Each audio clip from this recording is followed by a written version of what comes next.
Ceci est un livre audio autogénéré par Google. Livre Les Misérables tome 1 Fantine. Par Victor Hugo. Livre 1er Injuste. Chapitre 1. Monsieur Myriel. En 1815, Monsieur Charles-François Bienvenu Myriel était évêque de Digne. C'était un vieillard d'environ 75 ans. Il occupait le siège de Digne depuis 1806.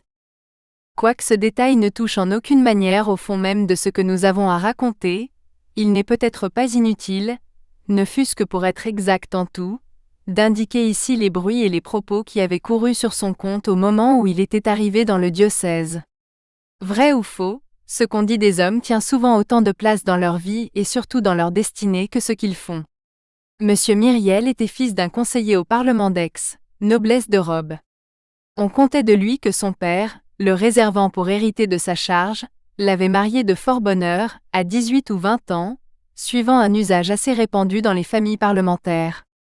Charles Myriel, nonobstant ce mariage, avait, disait-on, beaucoup fait parler de lui. Il était bien fait de sa personne, quoique d'assez petite taille, élégant, gracieux, spirituel. Toute la première partie de sa vie avait été donnée au monde et aux galanteries. La Révolution survint, les événements se précipitèrent, les familles parlementaires décimées, chassées, traquées se dispersèrent. Monsieur Charles Myriel, dès les premiers jours de la Révolution, émigra en Italie. Sa femme y mourut d'une maladie de poitrine, dont elle était atteinte depuis longtemps. Il n'avait point d'enfant. Que se passa-t-il ensuite dans la destinée de Monsieur Myriel? L'écroulement de l'ancienne société française, la chute de sa propre famille, les tragiques spectacles de 93, plus effrayants encore peut-être pour les émigrés qui les voyaient de loin avec le grossissement de l'épouvante, firent-ils germer en lui des idées de renoncement et de solitude? Fut-il, au milieu d'une de ces distractions et de ces affections qui occupaient sa vie, subitement atteint d'un de ces coups mystérieux et terribles, qui viennent quelquefois renverser, en le frappant au cœur, l'homme que les catastrophes publiques n'ébranleraient pas en le frappant dans son existence et dans sa fortune? Nul n'aurait pu le dire. Tout ce qu'on savait, c'est que lorsqu'il revint d'Italie, il était prêtre. En 1804, Monsieur Myriel était curé de Brignoles. Il était déjà vieux, et vivait dans une retraite profonde. Vers l'époque du couronnement, une petite affaire de sa cure, on ne sait plus trop quoi, l'amena à Paris. Entre autres personnes puissantes, il alla solliciter pour ses paroissiens Monsieur le cardinal Fesch. Un jour que l'empereur était venu faire visite à son oncle, le digne curé, qui attendait dans l'antichambre, se trouva sur le passage de Sa Majesté. Napoléon, se voyant regarder avec une certaine curiosité par ce vieillard, se retourna, et dit brusquement : « Quel est ce bonhomme qui me regarde ? » ?»« Sire, dit Monsieur Myriel, vous regardez un bonhomme et moi je regarde un grand homme. Chacun de nous peut profiter. » L'empereur, le soir même, demanda au cardinal le nom de ce curé, et quelque temps après Monsieur Myriel fut tout surpris d'apprendre qu'il était nommé évêque de Digne. Qu'y avait-il de vrai du reste, dans les récits qu'on faisait sur la première partie de la vie de Monsieur Myriel? Personne ne le savait. Peu de familles avaient connu la famille Myriel avant la Révolution. Monsieur Myriel devait subir le sort de tout nouveau venu dans une petite ville, où il y a beaucoup de bouches qui parlent, et fort peu de têtes qui pensent. Il devait le subir, quoiqu'il fût évêque et parce qu'il était évêque. Mais après tout, les propos auxquels on mêlait son nom n'étaient peut-être que des propos, du bruit, des mots, des paroles, moins que des paroles, des palabres, comme dit l'énergique langue du Midi. Quoi qu'il en fût, après 9 ans d'épiscopat et de résidence à Digne, tous ces racontages, sujets de conversation qui occupent dans le premier moment les petites villes et les petites gens, étaient tombés dans un oubli profond. Personne n'eût osé en parler. Personne n'eût même osé s'en souvenir. Monsieur Myriel était arrivé à Digne accompagné d'une vieille fille, Mademoiselle Baptistine, qui était sa sœur et qui avait 10 ans de moins que lui. Ils avaient pour tout domestique une servante du même âge que Mademoiselle Baptistine, et appelée Madame Magloire, laquelle, après avoir été la servante de Monsieur le curé, prenait maintenant le double titre de femme de chambre de Mademoiselle et femme de charge de Monseigneur. Mademoiselle Baptistine était une personne longue, pâle, mince, douce. Elle réalisait l'idéal de ce qu'exprime le mot respectable, car il semble qu'il soit nécessaire qu'une femme soit mère pour être vénérable. Elle n'avait jamais été jolie. Toute sa vie qui n'avait été qu'une suite de saintes œuvres, avait fini par mettre sur elle une sorte de blancheur et de clarté, et en vieillissant, elle avait gagné ce qu'on pourrait appeler la beauté de la bonté. Ce qui avait été de la maigreur dans sa jeunesse, était devenu dans sa maturité, de la transparence, et cette diaphanéité laissait voir l'ange. C'était une âme plus encore que ce n'était une vierge. Sa personne semblait faite d'ombre, à peine assez de corps pour qu'il y eût là un sexe, un peu de matière contenant une lueur. De grands yeux toujours baissés, un prétexte pour qu'une âme reste sur la terre. Madame Magloire était une petite vieille blanche, grasse, replète, affairée, toujours haletante, à cause de son activité d'abord, ensuite à cause d'un asthme. À son arrivée, on installa Monsieur Myriel en son palais épiscopal, avec les honneurs voulus par les décrets impériaux qui classent l'évêque immédiatement après le maréchal de camp. Le maire et le président lui firent la première visite, et lui de son côté fit la première visite au général et au préfet. L'installation terminée, la ville attendit son évêque à l'œuvre. Fin du chapitre. Chapitre 2. Monsieur Myriel devient Monseigneur Bienvenu. Le palais épiscopal de Digne était attenant à l'hôpital. Le palais épiscopal était un vaste et bel hôtel bâti en pierre au commencement du siècle dernier, par Monseigneur Henri Puget, docteur en théologie de la faculté de Paris, abbé de Simore, lequel était évêque de Digne en 1712. Ce palais était un vrai logis seigneurial. Tout y avait grand air, les appartements de l'évêque, les salons, les chambres, la cour d'honneur fort large avec promenoir à arcades, selon l'ancienne mode florentine, les jardins plantés de magnifiques arbres. Dans la salle à manger, longue et superbe galerie qui était au rez-de-chaussée et s'ouvrait sur les jardins, Monseigneur Henri Puget avait donné à manger en cérémonie le 29 juillet 1714 à Messeigneurs Charles Brulart de Genlis, archevêque prince d'Embrun, Antoine de Mesgrigny, capucin, évêque de Grasse, Philippe de Vendôme, grand prieur de France, abbé de Saint-Honoré de Lérins, François de Berton de Grillon, évêque baron de Vence, César de Sabran de Forcalquier, évêque seigneur de Glandève et Jean Soinin, prêtre de l'Oratoire, prédicateur ordinaire du roi, évêque seigneur de Sonèze. Les portraits de ces 7 révérends personnages décoraient cette salle, et cette date mémorable, 29 juillet 1714, y était gravée en lettres d'or sur une table de marbre blanc. L'hôpital était une maison étroite et basse à un seul étage, avec un petit jardin. 3 jours après son arrivée, l'évêque visita l'hôpital. La visite terminée, il fit prier le directeur de vouloir bien venir jusque chez lui. « Monsieur le directeur de l'hôpital, lui dit-il, combien en ce moment avez-vous de malades ? » 26, monseigneur. C'est ce que j'avais compté, dit l'évêque. Les lits, reprit le directeur, sont bien serrés les uns contre les autres. C'est ce que j'avais remarqué. Les salles ne sont que des chambres, et l'air s'y renouvelle difficilement. C'est ce qui me semble. Et puis, quand il y a un rayon de soleil, le jardin est bien petit pour les convalescents. C'est ce que je me disais. Dans les épidémies, nous avons eu cette année le typhus, nous avons eu une suette militaire il y a 2 ans, 100 malades quelquefois, nous ne savons que faire. C'est la pensée qui m'était venue. Que voulez-vous, monseigneur ? Dit le directeur, il faut se résigner. Cette conversation avait lieu dans la salle à manger galerie du rez-de-chaussée. L'évêque garda un moment le silence, puis il se tourna brusquement vers le directeur de l'hôpital. « Monsieur, dit-il, combien pensez-vous qu'il tiendrait de lits rien que dans cette salle ? » « La salle à manger de monseigneur !» s'écria le directeur stupéfait. L'évêque parcourait la salle du regard, et semblait y faire avec les yeux des mesures et des calculs. « Il y tiendrait bien 20 lits, dit-il comme se parlant à lui-même. Puis, élevant la voix. « Tenez, monsieur le directeur de l'hôpital, je vais vous dire. Il y a évidemment une erreur. Vous êtes 26 personnes dans 5 ou 6 petites chambres. Nous sommes 3 ici, et nous avons place pour 60. Il y a erreur, je vous dis. Vous avez mon logis, et j'ai le vôtre. Rendez-moi ma maison. C'est ici chez vous. » Le lendemain, les 26 pauvres étaient installés dans le palais de l'évêque, et l'évêque était à l'hôpital. Monsieur Myriel n'avait point de bien, sa famille ayant été ruinée par la Révolution. Sa sœur touchait une rente viagère de 500 francs qui, au presbytère, suffisait à sa dépense personnelle. Monsieur Myriel recevait de l'État comme évêque un traitement de 15 000 francs. Le jour même où il vint se loger dans la maison de l'hôpital, Monsieur Myriel détermina l'emploi de cette somme une fois pour toutes de la manière suivante. Nous transcrivons ici une note écrite de sa main. Note pour régler les dépenses de ma maison.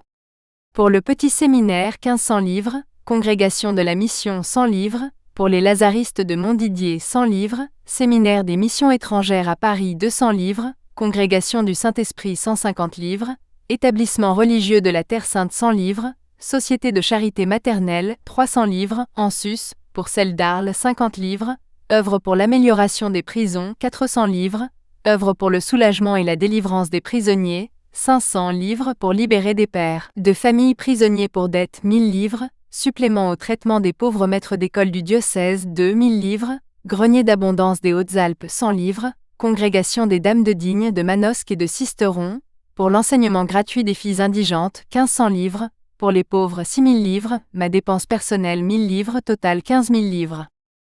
Pendant tout le temps qu'il occupa le siège de Digne, Monsieur Myriel ne changea presque rien à cet arrangement. Il appelait cela, comme on voit, avoir réglé les dépenses de sa maison. Cet arrangement fut accepté avec une soumission absolue, par Mademoiselle Baptistine. Pour cette sainte fille, Monsieur de Digne était tout à la fois son frère et son évêque, son ami selon la nature, et son supérieur selon l'Église. Elle l'aimait, et elle le vénérait tout simplement. Quand il parlait, elle s'inclinait, quand il agissait, elle adhérait. La servante seule, Madame Magloire, murmura un peu.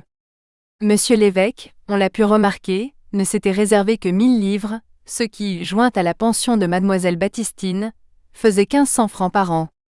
Avec ces 1500 francs, ces deux vieilles femmes et ce vieillard vivaient.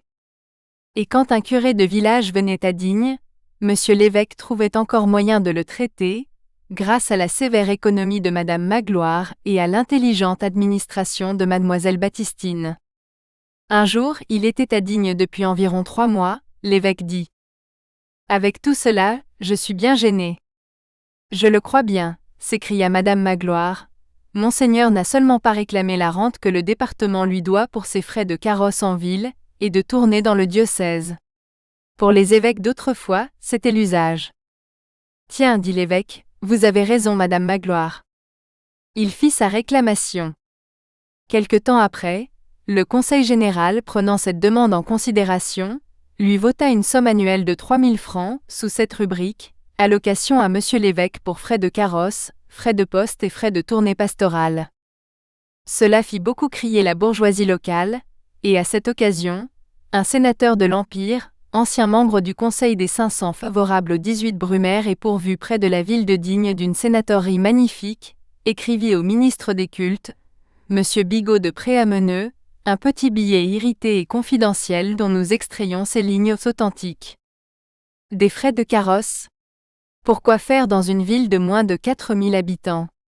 Des frais de poste et de tournée? À quoi bon ces tournées d'abord? Ensuite, comment courir la poste dans un pays de montagne? Il n'y a pas de route. On ne va qu'à cheval.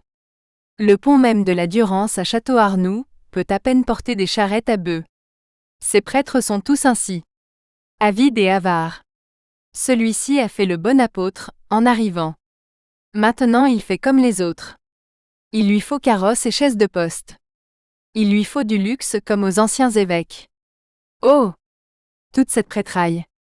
Monsieur le comte, les choses n'iront bien que lorsque l'empereur nous aura délivré des calotins. À bas le pape, les affaires se brouillaient avec Rome. Quant à moi, je suis pour César tout seul. Etc., etc. La chose en revanche réjouit fort Madame Magloire. Bon, dit-elle à Mademoiselle Baptistine, Monseigneur a commencé par les autres, mais il a bien fallu qu'il finisse par lui-même. Il a réglé toutes ses charités. Voilà 3000 livres pour nous. Enfin. Le soir même, l'évêque écrivit et remit à sa sœur une note ainsi conçue. Frais de carrosse et de tournée. Pour donner du bouillon de viande aux malades de l'hôpital 1500 livres, pour la Société de charité maternelle d'Aix 250 livres, pour la Société de charité maternelle de Draguignan 250 livres, pour les enfants trouvés 500 livres, pour les orphelins 500 livres, total 3000 livres. Tel était le budget de M. Myriel. Quant au casuel épiscopal, rachat de bancs, dispenses, ondoiements, prédications, bénédictions d'église ou de chapelle, mariage, etc., l'évêque le percevait sur les riches avec d'autant plus d'âpreté qu'il le donnait aux pauvres. Au bout de peu de temps, les offrandes d'argent affluèrent. Ceux qui ont et ceux qui manquent frappaient à la porte de M. Myriel, les uns venant chercher l'aumône que les autres venaient y déposer. L'évêque, en moins d'1 an, devint le trésorier de tous les bienfaits et le caissier de toutes les détresses. Des sommes considérables passaient par ses mains, mais rien ne put faire qu'il changeât quelque chose à son genre de vie, et qu'il ajoutât le moindre superflu à son nécessaire. Loin de là. Comme il y a toujours encore plus de misère en bas que de fraternité en haut, tout était donné pour ainsi dire, avant d'être reçu, c'était comme de l'eau sur une terre sèche, il avait beau recevoir de l'argent, il n'en avait jamais. Alors il se dépouillait. L'usage étant que les évêques énoncent leur nom de baptême en tête de leurs mandements et de leurs lettres pastorales, les pauvres gens du pays avaient choisi, avec une sorte d'instinct affectueux, dans les noms et prénoms de l'évêque, celui qui leur présentait un sens, et ils ne l'appelaient que Monseigneur Bienvenu. Nous ferons comme eux, et nous le nommerons ainsi dans l'occasion. Du reste, cette appellation lui plaisait. J'aime ce nom-là, disait-il. Bienvenu corrige Monseigneur. Nous ne prétendons pas que le portrait que nous faisons ici soit vraisemblable, nous nous bornons à dire qu'il est ressemblant. Fin du chapitre. Chapitre 3. À bon évêque, dur évêché. Monsieur l'évêque, pour avoir converti son carrosse en aumône, n'en faisait pas moins ses tournées. C'est un diocèse fatigant que celui de Digne. Il a fort peu de plaines, beaucoup de montagnes, presque pas de route, on l'a vu tout à l'heure, 32 cures, 41 vicariats et 285 succursales. Visiter tout cela, c'est une affaire. Monsieur l'évêque en venait à bout. Il allait à pied quand c'était dans le voisinage, en carriole dans la plaine, en cacolet dans la montagne. Les 2 vieilles femmes l'accompagnaient. Quand le trajet était trop pénible pour elles, il allait seul. Un jour, il arriva à Senez, qui est une ancienne ville épiscopale, monté sur un âne. Sa bourse, fort à sec dans ce moment, ne lui avait pas permis d'autre équipage. Le maire de la ville vint le recevoir à la porte de l'évêché, et le regardait descendre de son âne, avec des yeux scandalisés. Quelques bourgeois riaient autour de lui. « Monsieur le maire, dit l'évêque, et messieurs les bourgeois, je vois ce qui vous scandalise. Vous trouvez que c'est bien de l'orgueil à un pauvre prêtre de monter une monture qui a été celle de Jésus-Christ. Je l'ai fait par nécessité, je vous assure, non par vanité. » Dans ses tournées, il était indulgent et doux, et prêchait moins qu'il ne causait. Il ne mettait aucune vertu sur un plateau inaccessible. Il n'allait jamais chercher bien loin ses raisonnements et ses modèles. Aux habitants d'un pays, il citait l'exemple du pays voisin. Dans les cantons où l'on était dur pour les nécessiteux, il disait : « Voyez les gens de Briançon. Ils ont donné aux indigents, aux veuves et aux orphelins le droit de faire faucher leurs prairies 3 jours avant tous les autres. Ils leur rebâtissent gratuitement leurs maisons, quand elles sont en ruine. Aussi est-ce un pays béni de Dieu. Durant tout un siècle de 100 ans, il n'y a pas eu un meurtrier. » Dans les villages âpres au gain et à la moisson, il disait : « Voyez ce d'Embrun.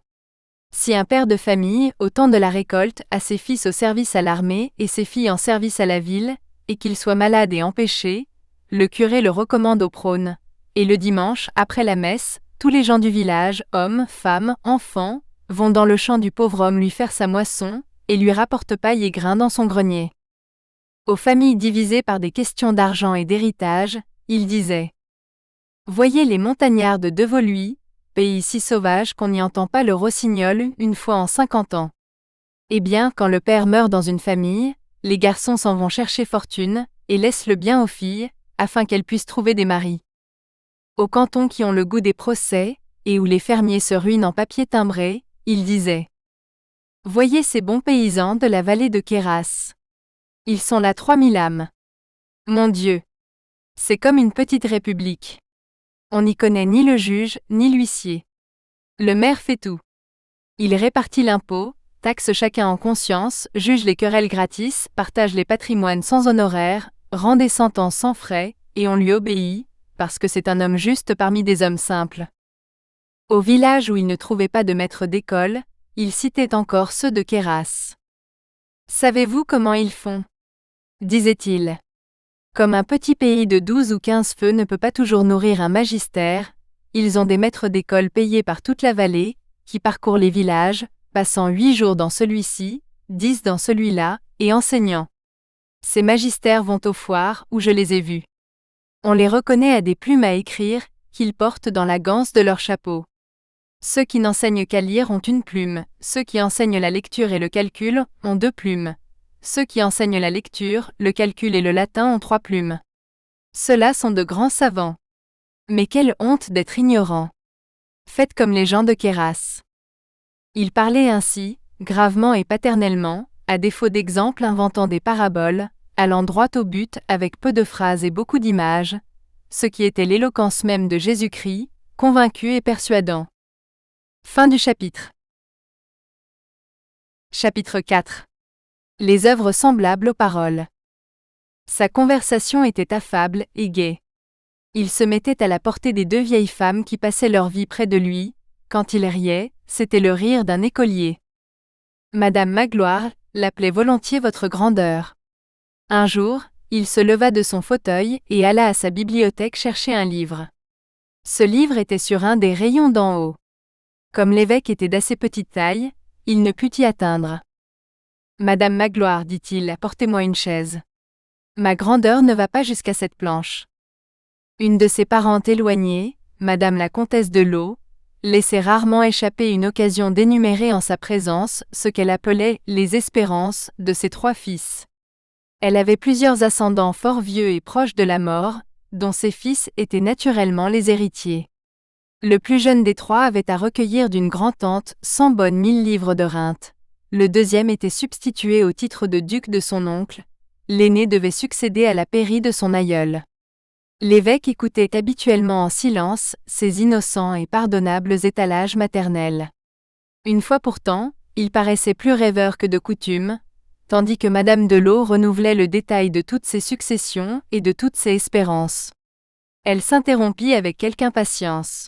« Mon Dieu, mon cousin, mais à quoi songez-vous donc ? » « Je songe, dit l'évêque, à quelque chose de singulier qui est, je crois, dans saint Augustin, mettez votre espérance dans celui auquel on ne succède point. » Une autre fois, recevant une lettre de faire-part du décès d'un gentilhomme du pays, où s'étalait en une longue page, outre les dignités du défunt, toutes les qualifications féodales et nobiliaires de tous ses parents.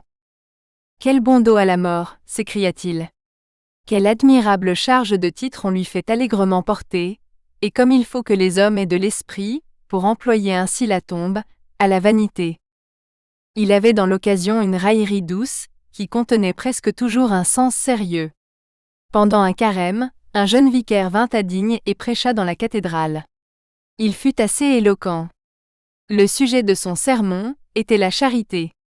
Il invita les riches à donner aux indigents, afin d'éviter l'enfer qu'il peignit le plus effroyable qu'il put, et de gagner le paradis qu'il fit désirable et charmant. Il y avait dans l'auditoire un riche marchand retiré, un peu usurier, nommé Monsieur Géborand, lequel avait gagné un demi-million à fabriquer de gros draps, des serges, des cadis et des gasquets. De sa vie, Monsieur Géborand n'avait fait l'aumône à un malheureux. À partir de ce sermon, on remarqua qu'il donnait tous les dimanches un sou aux vieilles mendiantes du portail de la cathédrale. Elles étaient 6 à se partager cela. Un jour, l'évêque le vit faisant sa charité et dit à sa sœur avec un sourire. « Voilà Monsieur Géborand qui achète pour 1 sou de paradis. » Quand il s'agissait de charité, il ne se rebutait pas, même devant un refus, et il trouvait alors des mots qui faisaient réfléchir. Une fois, il quêtait pour les pauvres dans un salon de la ville. Il y avait là le marquis de Champtercier, vieux, riche, avare, lequel trouvait moyen d'être tout ensemble ultra-royaliste et ultra-voltairien. Cette variété a existé. L'évêque, arrivé à lui toucha le bras. « Monsieur le marquis, il faut que vous me donniez quelque chose. » Le marquis se retourna, et répondit sèchement. « Monseigneur, j'ai mes pauvres. » Donnez-les-moi, dit l'évêque. Un jour, dans la cathédrale, il fit ce sermon. Mes très chers frères, mes bons amis, il y a en France 1320 000 maisons de paysans qui n'ont que 3 ouvertures, 1817 000 qui ont 2 ouvertures, la porte et une fenêtre, et enfin 346 000 cabanes qui n'ont qu'une ouverture, la porte. Et cela, à cause d'une chose qu'on appelle l'impôt des portes et fenêtres. Mettez-moi de pauvres familles, des vieilles femmes, des petits-enfants, dans ces logis-là, et voyez les fièvres et les maladies. Hélas! Dieu donne l'air aux hommes, la loi le leur vend. Je n'accuse pas la loi, mais je bénis Dieu. Dans l'Isère, dans le Var, dans les 2 Alpes, les hautes et les basses, les paysans n'ont pas même de brouette, ils transportent les engrais à dos d'homme, ils n'ont pas de chandelle, et ils brûlent des bâtons résineux et des bouts de corde trempés dans la poirésine. C'est comme cela dans tout le pays haut du Dauphiné. Ils font le pain pour 6 mois, ils le font cuire avec de la bouse de vache séchée. L'hiver, ils cassent ce pain à coups de hache et ils le font tremper dans l'eau 24 heures pour pouvoir le manger. Mes frères, ayez pitié, voyez comme on souffre autour de vous. Né provençal, il s'était facilement familiarisé avec tous les patois du Midi. Il disait « Ébé moussu c'est sagé », comme dans le bas Languedoc. ONTE accent aigu à Nara passa, comme dans les Basses Alpes. Puerte un buen mutu mb un buen frumas gras, comme dans le Haut-Dauphiné. Ceci plaisait au peuple, et n'avait pas peu contribué à lui donner accès près de tous les esprits. Il était dans la chaumière et dans la montagne comme chez lui. Il savait dire les choses les plus grandes, dans les idiomes les plus vulgaires. Parlant toutes les langues, il entrait dans toutes les âmes. Du reste, il était le même pour les gens du monde, et pour les gens du peuple. Il ne condamnait rien hâtivement, et sans tenir compte des circonstances environnantes. Il disait « Voyons le chemin par où la faute a passé. » Étant, comme il se qualifiait lui-même en souriant, un ex-pécheur, il n'avait aucun des escarpements du rigorisme, et il professait assez haut, et sans le froncement de sourcils des vertueux féroces, une doctrine qu'on pourrait résumer à peu près ainsi.